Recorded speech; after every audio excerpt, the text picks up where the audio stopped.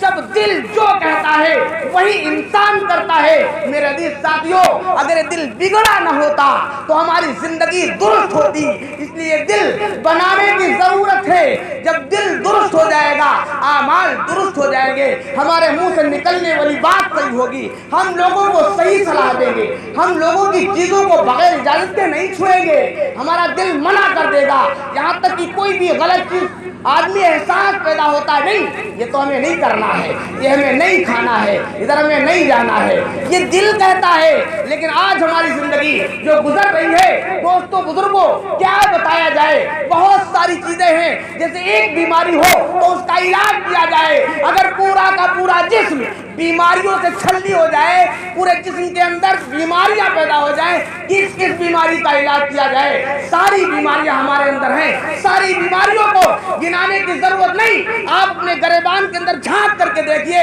ہمارے اندر کون کون سی بیماری ہے۔ میں اس لیے یہ بات آپ حضرات کے سامنے کر رہا ہوں، اس مجلس کی اور اس جلسے کا اصل مقصد ہی یہی ہے کہ یہ اصلاح ہماری ہے۔ ہم اگر آج یہاں پر سوچیں گے اور ان باتوں کو سن کر اپنے دل کے اندر احساس پیدا کریں گے اور اپنے دل کو درست کرنے کی کوشش کریں گے اور اس بات کا عہد کریں گے کہ نمازوں کی پابندی کریں گے، کسی کے ساتھ بےایمانی نہیں کریں گے، ایمانداری کریں گے، اپنے تمام کاروبار کے اندر ایمانداری پیدا کریں گے، ہم ایک دوسروں کے ساتھ نیت خراب نہیں کریں گے، اچھے نیت کے ساتھ لوگوں کو دیکھیں گے اور لوگوں کے ساتھ میل جول کریں گے، لین دین کا مسئلہ صاف رکھیں گے تو انشاءاللہ اس کا فائدہ ملے گا اور اسی مقصد کے ساتھ ہم اور آپ جمع بھی ہیں۔ اس لیے میرے عزیز ساتھیوں،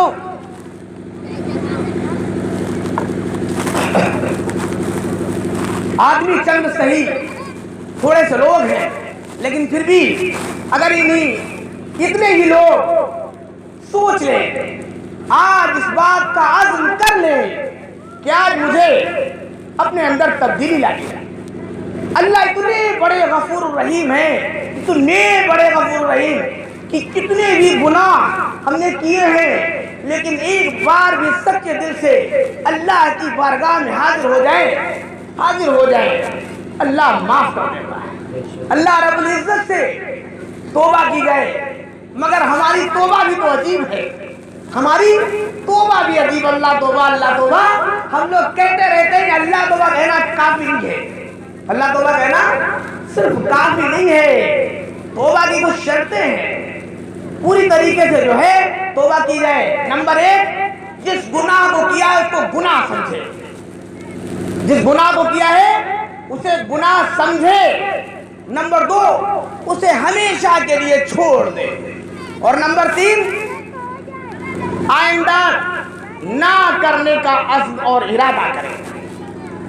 3 باتیں ہو گئی، ایسی توبہ قبول ہے اللہ کے نزدیک۔ نمبر 1، جو گناہ کیا اس کو گناہ سمجھے اور ندامت اور شرمندہ ہو اس گناہ کے اوپر، اور نمبر 2، اس کو ہمیشہ کے لیے چھوڑ دے، اور نمبر 3، آئندہ نہ کرنے کا پختہ عزم اور ارادہ کرے کسی بھی عمل کے لیے، اللہ رب العزت اسے معاف کر دے۔ لیکن ایسی توبہ کی جائے، گناہ ہوتے ہی ہیں، انسانوں سے ہوتے رہتے ہیں گناہ، لیکن کم سے کم پکی توبہ کی جائے تو انشاءاللہ تبدیلی آئے گی۔ لیکن اگر ہم توبہ نہیں کریں گے اور اس کے لیے سوچیں گے نہیں، اپنی زندگی بنانے کی فکر نہیں لیں گے، تو پھر جو ہے وہ نقصان ہی نقصان۔ اس لیے میرے عزیز ساتھیوں، اپنی نیتوں کو درست کیا جائے اور اپنے غریبان میں جھانک کر کے دیکھا جائے کہ کتنے غلط کام سے ہو جاتے ہیں، اور جو ہے ہم کبھی احساس نہیں کرتے اور کبھی توبہ بھی نہیں کرتے ہیں۔ لیکن اگر ہم توبہ کر لیں تو اللہ رب العزت ہمارے گناہوں کو معاف کر کر دیں گے اور پھر ہم اچھی زندگی گزارنے لگے تو پھر اس دنیا کے اندر بھی کامیابی مل جائے گی اور آخرت کے اندر بھی کامیابی مل جائے گی۔ اس لیے میرے عزیز ساتھیوں، ہم سب آج اس بات کا عزم کریں، عہد کریں کہ انشاءاللہ ہم سب 5 وقت کی نماز پابندی کے ساتھ پڑھیں گے۔ مرد حضرات مسجدوں کے اندر اور ہماری مائیں بہنیں اپنے گھروں کے اندر آج کم سے کم اس بات کا عہد کر لے کہ انشاءاللہ ہم نماز نہیں چھوڑیں گے۔ اس لیے نماز تو چھوٹا موٹا عمل نہیں ہے، نماز تو ایسی ہے، فرمایا حدیث کے اندر ہے کہ نماز جو ہے وہ ایمان اور کفر کے درمیان ایک آڑ ہے۔ مثلا آپ کا ایک کمرہ تھوڑا بڑا ہو اور اس کے اندر آپ پارٹیشن کر دیں، دیوار بنا دیں تو 2 ہو جاتے ہیں، 2 کمرے ہو گئے، بیچ میں دیوار بنا دیا، اگر وہ دیوار ہٹا دو تو ایک بچے گا نا۔ اب آپ سمجھ لیجئے ایسے ہی نماز کفر اور ایمان کے درمیان نماز کیسے آڑ ہے، جسے کمرے کے اندر ایک آڑ، ایک دیوار بنی، وہ دیوار ہم نے ہٹا دی، ہم لوگ نماز پڑھتے ہی نہیں۔ اب بتائیے کتنا قریب ہو گئے ہیں کفر کے۔ اس لیے ہمیں تو ہر وقت توبہ کرنا چاہیے، استغفار کرنا چاہیے، اور آج اس بات کا انشاءاللہ ہم 5 وقت کی نماز پابندی کے ساتھ پڑھیں گے اور ایمانداری کے ساتھ اپنے کاموں کو کریں گے اور کسی کے ساتھ دھوکہ دھڑی اور غلط کام نہیں کریں گے، اپنے جسم کا استعمال صحیح اور اچھے کاموں میں کریں گے۔ اللہ تبارک و تعالیٰ ہم سب کو کہنے سننے سے زیادہ عمل کرنے کی توفیق نصیب فرمائے۔ وآخر دعوانا الحمدللہ رب العالمین۔